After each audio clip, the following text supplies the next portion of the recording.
Good morning, YouTubers. Just wanted to do a follow-up video on the KLR650 rear storage rack slash ammo can. I wanted to show you guys that I built this spacer right here to fill in the gap in the rear, the tail here of the bike. There's a little cubby hole, and that's what caused when I tightened the bolts for the ammo can, it caused the bottom of the ammo can to actually bend down into that cubby, and that was causing it to rock and not be stable.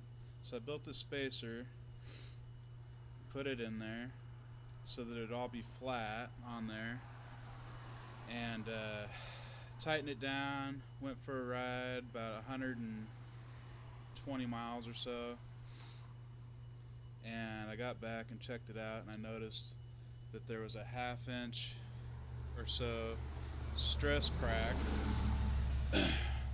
from how thin the metal is in the ammo can itself. It's just too thin to support the weight and all the vibrations. So I actually noticed a stress crack right here about a 1/2 inch long. So I whipped up a batch of JB Weld and slapped it on, a coat of it on there to try to salvage the box, because of course I like the box and it's got my Fox sticker on it. So what I'm going to end up doing, unfortunately this experiment failed, and like I said, it's just too dang thin. I mean, look how thin the metal is there, if you can see it. So as cool as this idea was, it's just not going to work out with the rack on there and the way I have it bolted. It might work if you had 4 bolt holes, you know, one here, one here, one over here, one over here. That'd sink it down more squarely and probably work out better. But bottom line, these round washers right here is where the stress crack was found. So this was kind of eating into the metal too when I tightened it down all the way. So what I'm going to do this time is just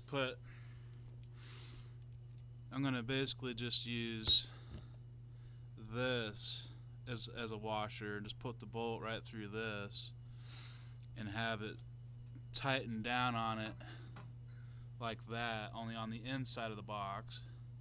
That way it'll clamp it down, you know, a lot more, and it's less likely to eat through the metal through the vibrations. And I might even throw some bicycle inner tube rubber, just trace it out, and put some underneath of this just to kind of shock absorb and cushion it from all the vibrations, because of course motorcycles vibrate like crazy, especially when you're riding off-road. So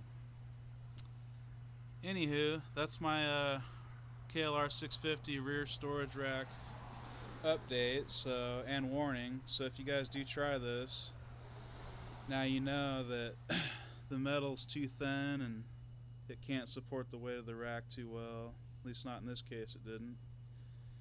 So I'm gonna take the storage rack off and just use it as a storage box like I was before. But just for shits and giggles, you guys, look how many more zip ties I put on this thing. I even went back to the store and got these giant ones, way thicker, to make sure that it didn't go anywhere. So I got the rack all on there really good. It can't go anywhere at all, but the box can't support the needs of the rack. So total bummer, you guys. Thanks for watching. Hoss out.